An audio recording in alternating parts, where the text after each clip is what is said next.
capital.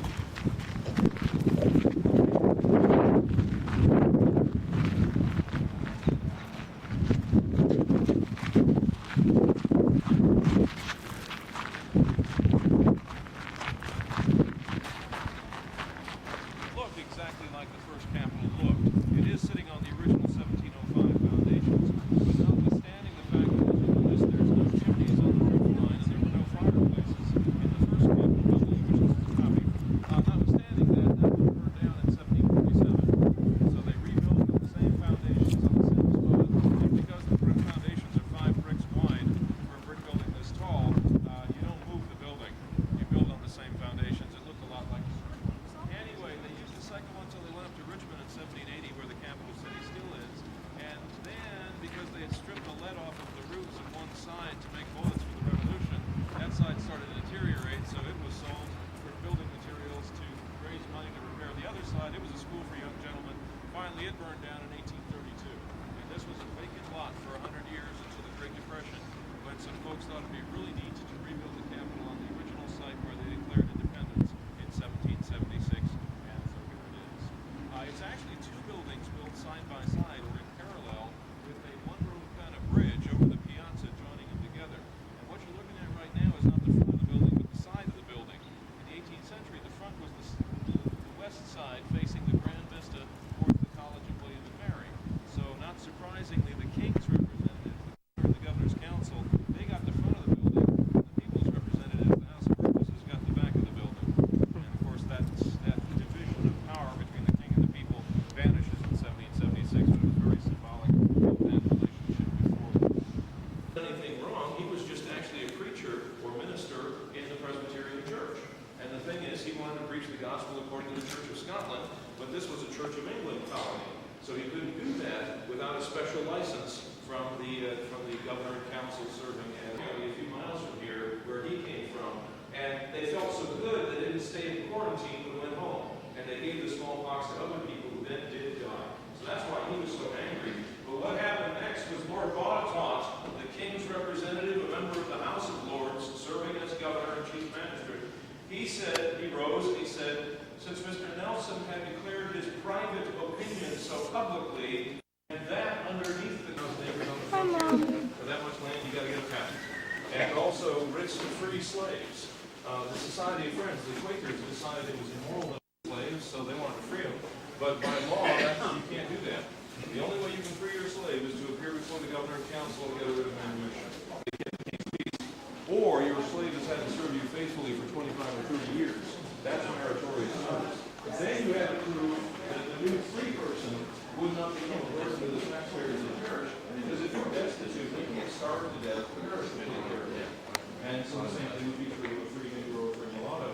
And so that means that your present slave you want free has to either have a trade, or you're going to have to give him 50 acres of the house.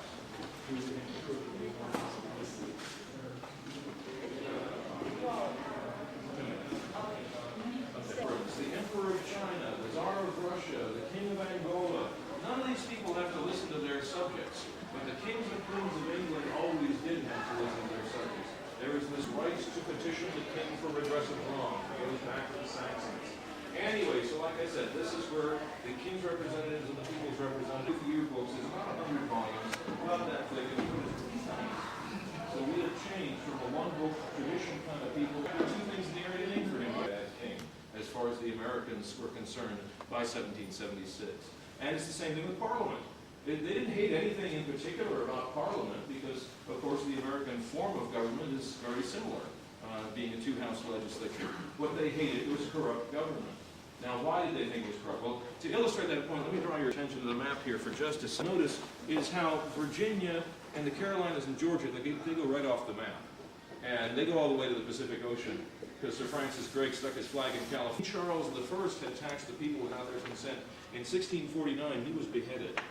So, 125 years later, when Americans are protesting no taxation without representation, ironically, it's a member of Parliament that first calls them Sons of Liberty. Anyway, getting back and forced them to empty their pockets into the water. Because they weren't thieves, they were destroying it for a political protest. Well, that event, the Boston Tea Party, surprisingly did not unify the colonies. In fact, the first reaction was strongly negative, because there were tea ships in Charleston, Philadelphia, and New York where they dealt with the tea peacefully and maintained the protest. It was only in Boston that it had to be destroyed to maintain the protest. And without knowing the details, most Americans frowned on that. But what unified them was what happened next. Parliament reacted in such a surprising way that it shocked people up and down the coast, with no hearings, no investigations. Just a couple of weeks after they heard about the Boston Tea Party, Parliament decided they were not going to go after the 150 guys that actually dressed up like Indians and went on the 3 ships and destroyed the tea. They passed a resolution finding the whole city of Boston in contempt of Parliament. All 20,000 men, women, and children.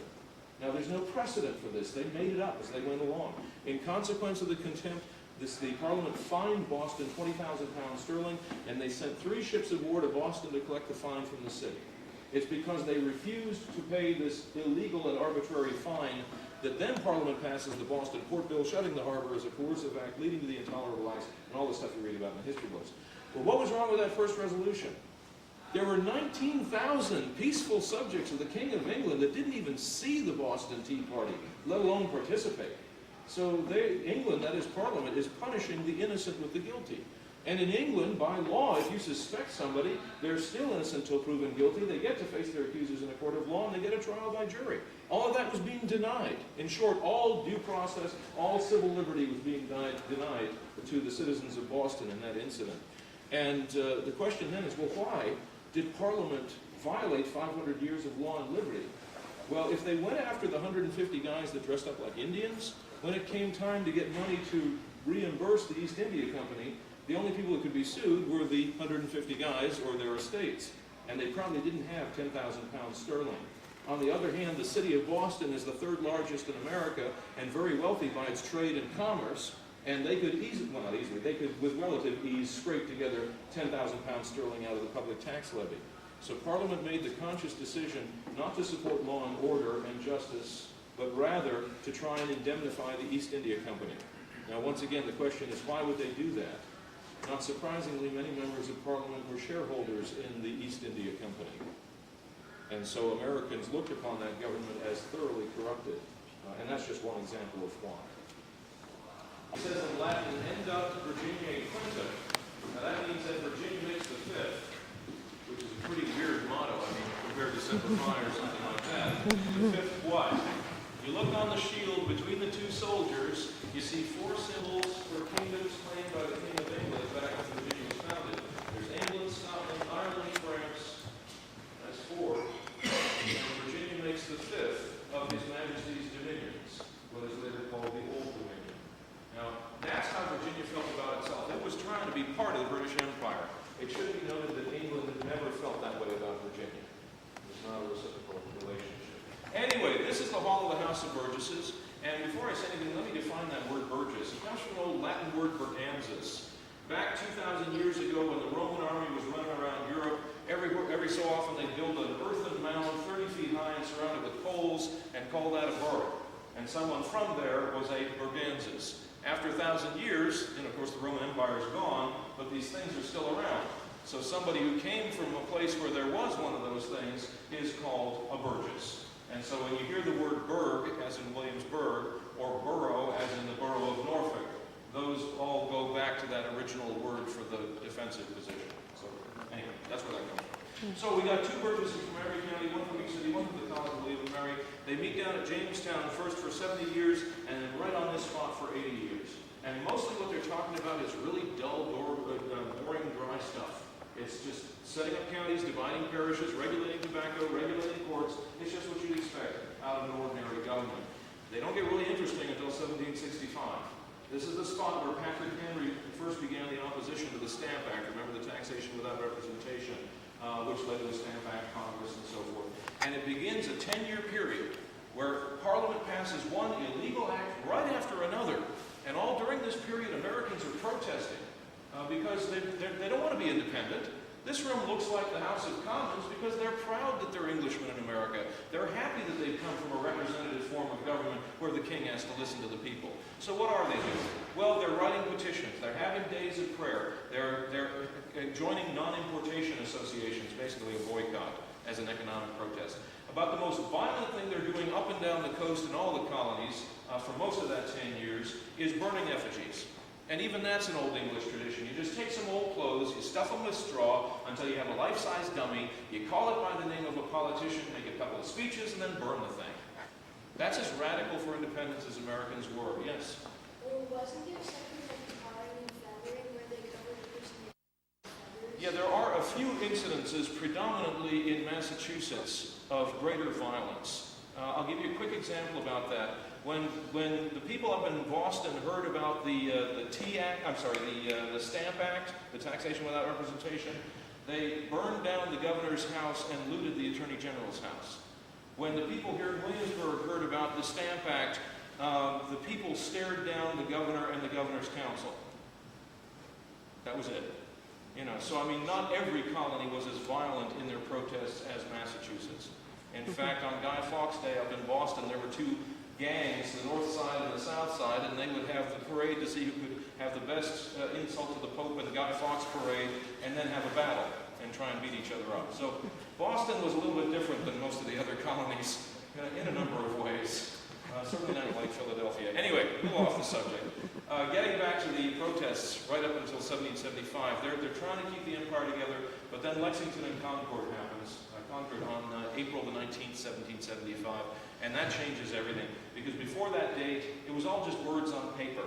You know, after Lexington and Concord, there were Americans that had been murdered, there was blood in the ground, and even so, they tried one last time.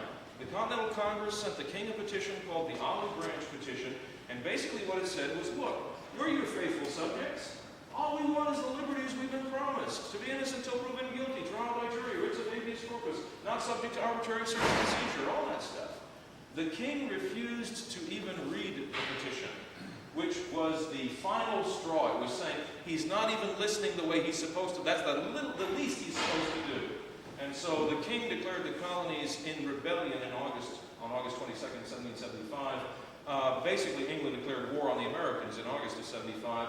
So the governor here declares martial law, there's bloodshed, Norfolk is burned, things like that are happening up and down the coast. Until by the spring of 76, just about everybody is sick and tired of 10 years of the king in Parliament. They send 112 men to this spot as delegates to the 5th Virginia Convention, and they are here to talk about independence. After 2 days of debate, they voted unanimously that the ties between England and Virginia were forever cut. Virginia was now a free and independent state or commonwealth, and so they sent a rider up to Philadelphia so that Mr. Richard Henry Lee, or the delegation of Virginia, would move Congress to declare independence, negotiate with foreign powers, form a federation of the United Colonies, and of course that led to the Declaration of Independence, and you know the rest of that story. Incidentally, it's just a quick little epilogue. 1776, in June, is when Americans started to add to the tradition of law and liberty that they inherited from their English forefathers. For example, Virginia passes the Bill of Rights, June 12th, 1776, and Article 16 says it's everyone's right to freely practice their own religion. Before that was passed, it was a felony to build a Catholic church in Virginia. Before that was passed, Jews did not have the rights of subjects of the crown, they were vassals of the crown, which means in law and government they had no more rights than a 10-year-old child had in the 18th century, which were next to nothing. So again, all that stops in 1776. That's not quite separation of church and state, but it's the first step on a road directly to what we generally take for granted today as separation of church and state, and that was an American innovation and a real revolution in thought in 1776. And there are others, but of course we don't have time to get into them. Finally, the chair behind me is behind those ropes, because that is the one surviving antique from the original Capitol building that we can show you. The bricks are original down in the basement, but you have to go around and see those. That is the original chair where the Speaker of the House of Burgesses sat. Apparently, the clerks that were in the building at the time of the 1747 fire hustled it out because it was safe from that fire. Then they took it up to Richmond in 1780 and kept using it for a while until they got bored with it. They thought it was old-fashioned, and they literally stuck it under the stairway down in the basement and forgot about it in the State House. That's how it passed the 19th century and came down to us in the 20th century. But this is the chair before which They declared themselves free to